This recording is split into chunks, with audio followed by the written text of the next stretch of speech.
Hello, and welcome to another episode of Reading Reddit with Amber. I'm Amber. And I'm Brian.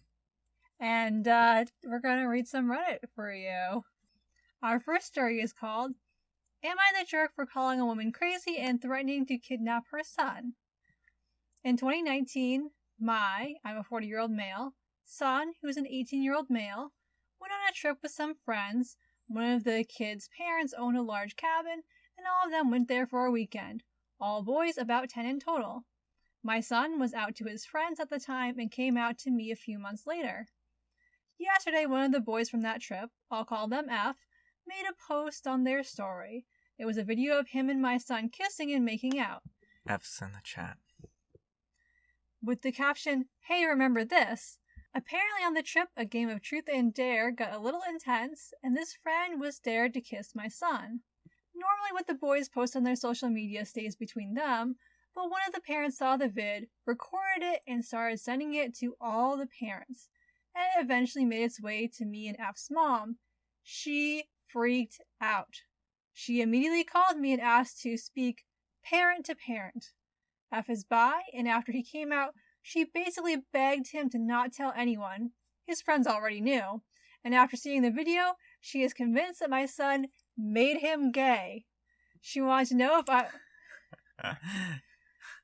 She wanted to know what I was going to do about it. I was genuinely confused and asked her what she meant.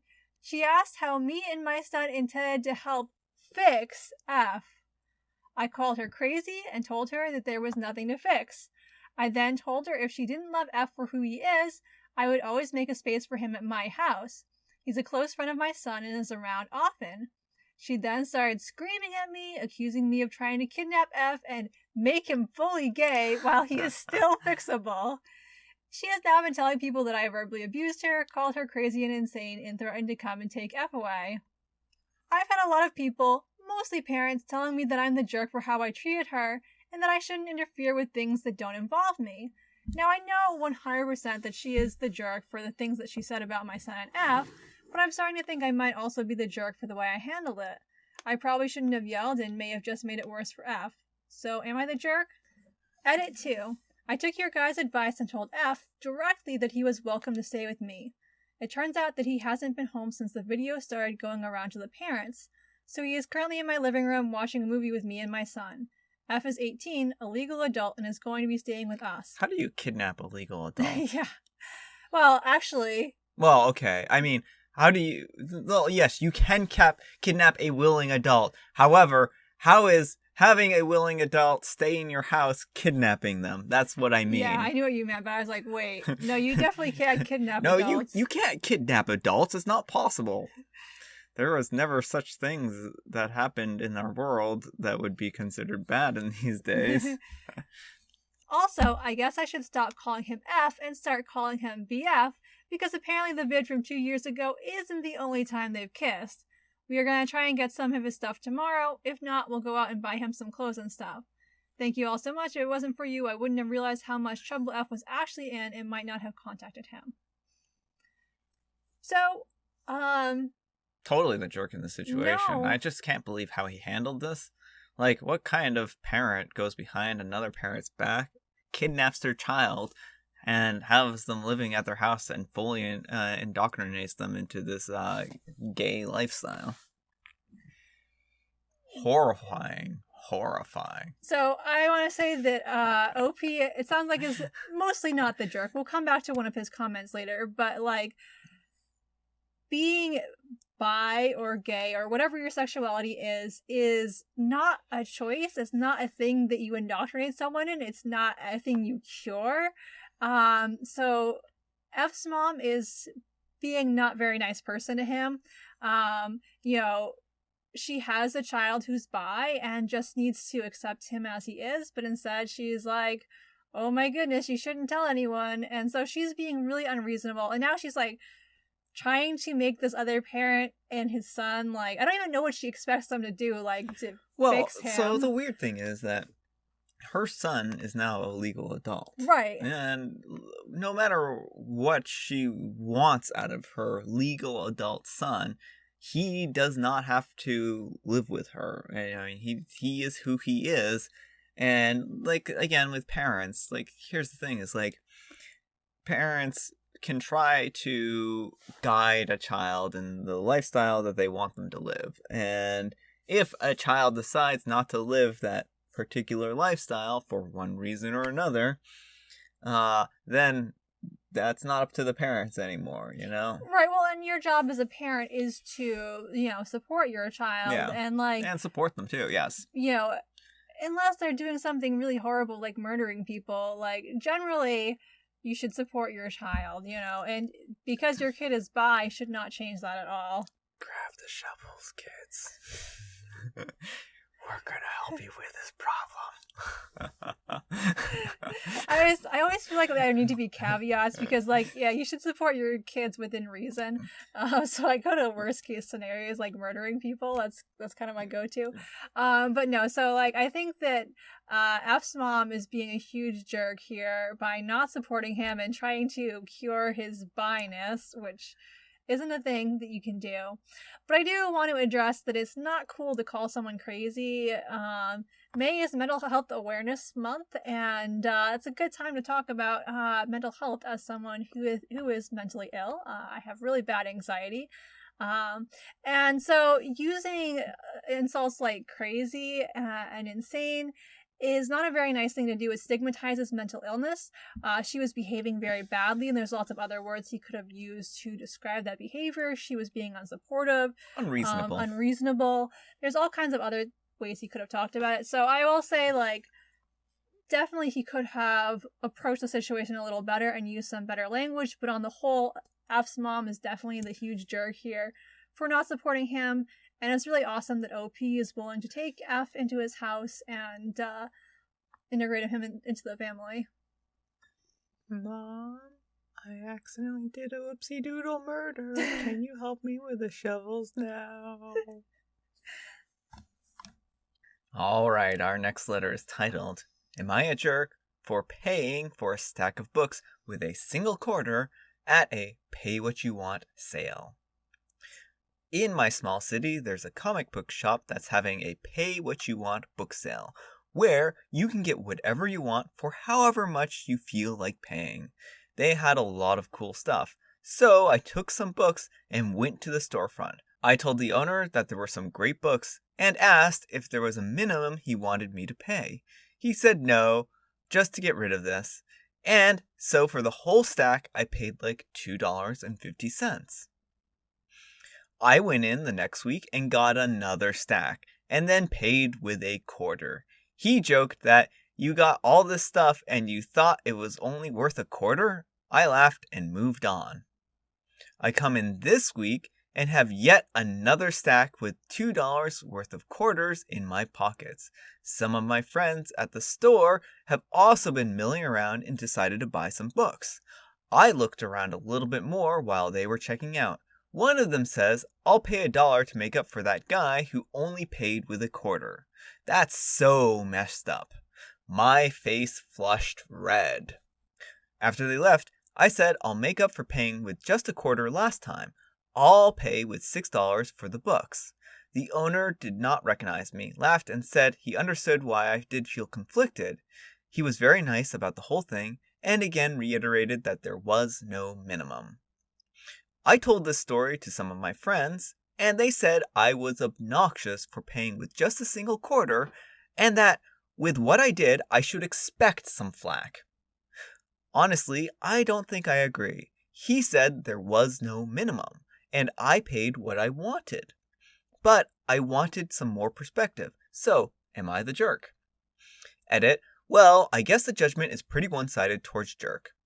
And honestly, after reading the replies and thinking about what I did, I agree. It was pretty disrespectful, and considering just how tough it is for comic book store owners who had used bookstores already, I took advantage of their kindness, unwitting or not, when I go back next time. As one commenter suggests, I will pay a fairer price. Edit 2. I'm not making this edit to change judgment, but based on the comments, there seems to have been more miscommunication on my part about what the content of the sale was, and I'm sorry.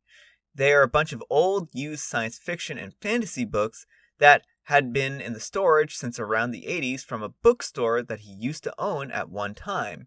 He has apparently thousands of them. For example, Frederick Pohl, Gene Wolfe, etc. Not old comic books. Thank you for all the lively discussion, by the way. Interesting story there. I mean, this actually, I think, can depend really on the purpose of the sale. Like, if this is literally the comic book owner, like, trying to get rid of the books because they're actually costing him more money being in storage, then he may actually not even care about getting rid of them. He may even have wanted to give them away for free, but just the trouble is, like, I've actually heard of this happening. When you have something like a free giveaway or something where you're trying to give stuff away, oftentimes people will, like, question, well, what's wrong with it? And they won't actually take it for free. And so sometimes it's actually just better to sell things for a lower price than to give things away for free. Just really depends on the person to person. But yeah, I know that sounds weird. My thought here is that OP probably is a jerk. And the reasoning is that this sounds like it is a small comic book store. It's not some huge chain. Mm-hmm.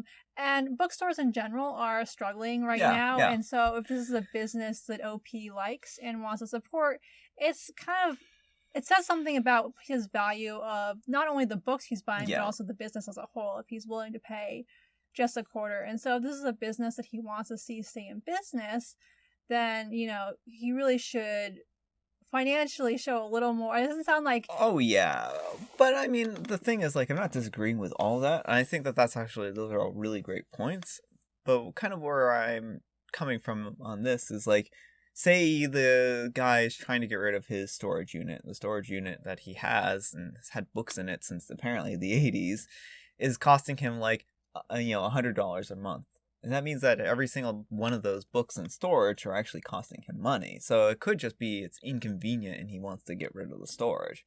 But the way it sounds from the comment with the bookstore owner, where he says, oh, you feel like all of these books were only worth a quarter? It's more, what I think it is, isn't pay what you want, but pay what you think it's worth. You know, and I still think even if the bookstore owner was trying to get rid of these books, which it sounds like they're probably in a basement, not in like of the facility, not in a separate storage facility. Yeah. It still is a value judgment from OPs about the worth of the bookstore and the books, and it also doesn't sound like he couldn't afford to pay more than a quarter. Yeah. And that's one of the important things about the pay what you can is the idea is that people will pay according to their means a lot of times. So for someone, they may not have a lot of money and they may want to get, these awesome books and they may only have a quarter. And that's hugely different from someone who's like, well, let's see how low I can pay for these. Because that sounds like kind of the route the OP was going. Like, I'm just going to take as many books as I want and pay for it with a quarter. Yeah. Well, the store owner seems like a very nice person who is very tolerant. And, the way he handled the situation, I think, was actually really great. And the thing is that, the bookstore owner upheld his end of the bargain. And in the end, it actually kind of worked better for him because, like, people were taking sympathy on him and being like, well, this jerk only paid, a quarter for all these things. So now I'm going to pay more and stuff like that. So it seems like in some ways, OP's jerkishness wasn't all downsided. And also, now that he realized, like, how much of a jerk he's being, he also is willing to pay more to kind of make up for, this jerky behavior. Atone, if you will, for his misdeeds. So, in some ways, his behavior here actually, caused some good too. Potentially, we don't know how much it's changed. Like, is it just one person who paid $1 for a book, or what happened? Yeah.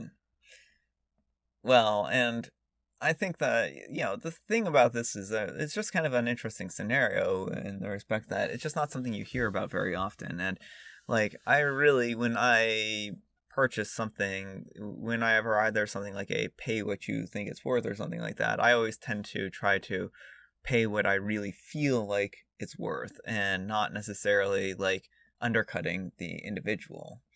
So, and I think that and like the point that you made about pay what you can, for instance, like if you're a little kid and you've got, a quarter, for instance, Right. and you love reading books and you have a voracious appetite for reading books, but you just don't have money, your family doesn't have money. I'm sure the bookstore owner, under these circumstances, would have no objection, and no one else would probably question it either.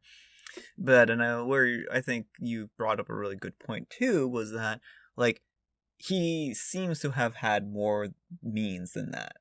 It seems like he could have paid more if he wanted to. He just kind of chose not to and took advantage of the situation.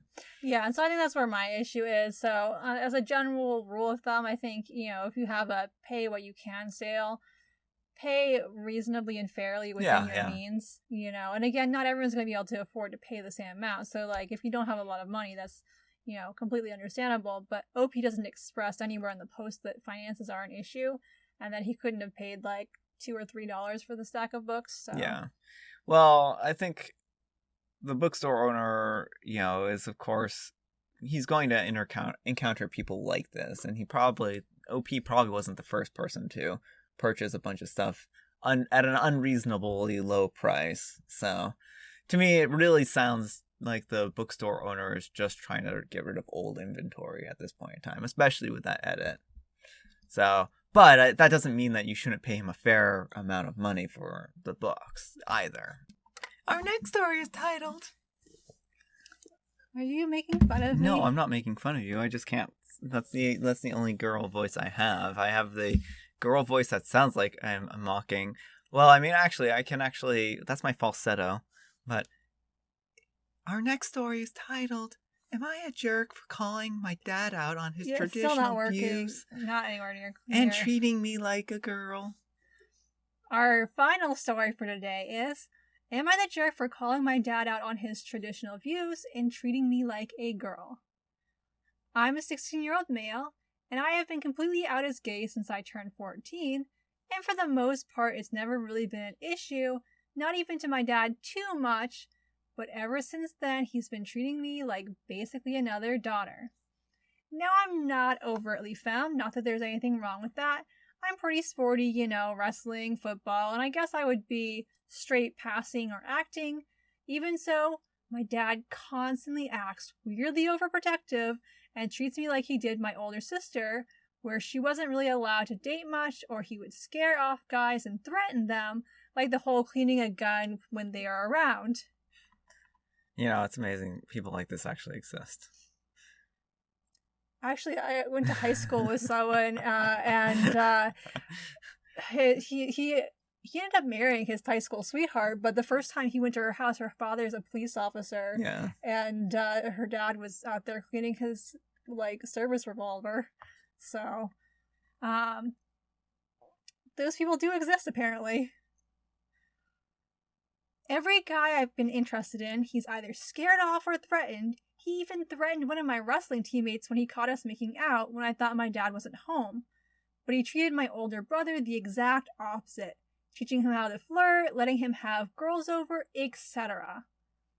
Well, recently I started secretly seeing this guy at school, and my dad found out by going through my phone and called him to tell him to stay away from his boy.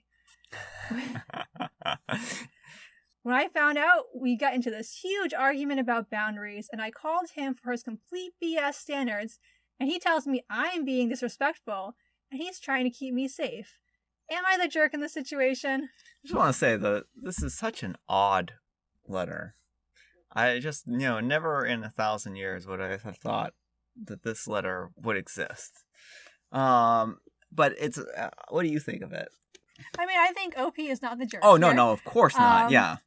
And I definitely understand why he's frustrated by what his dad is doing. And I think there's a very problematic undercurrent going on here.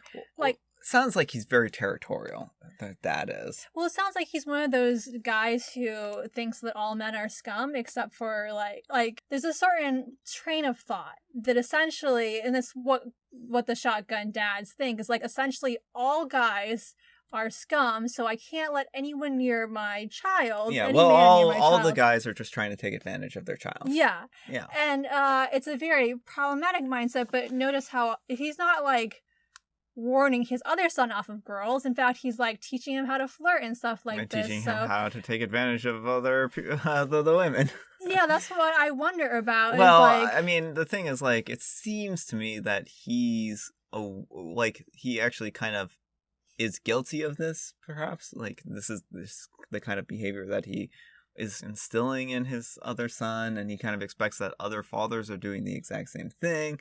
And so this is why he's so worried about the, son dating guys.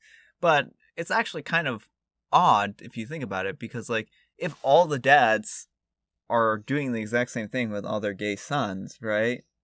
Then none of them would be teaching their gay sons any of these other behaviors, right? So it would be kind of it's a pointless arms race. yeah, well, I think that's a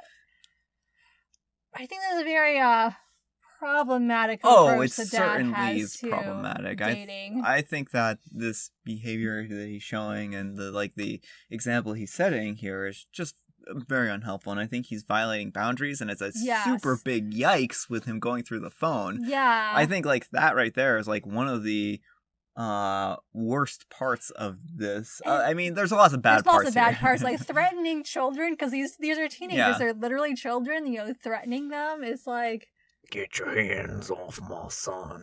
Yeah, like it's. Otherwise, you'll be missing them.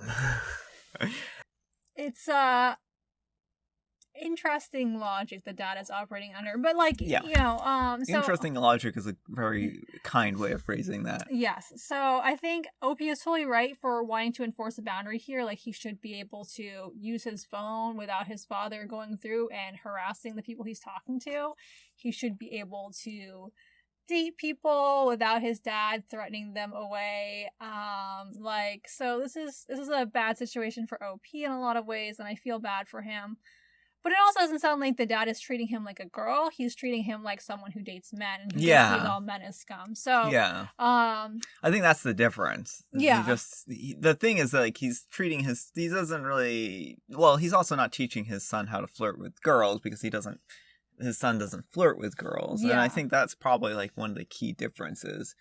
It's like, well, I don't know what to do about my son here, but men are bad, so I'm just going to threaten them all and scare them all off. Yeah, that's what it seems like.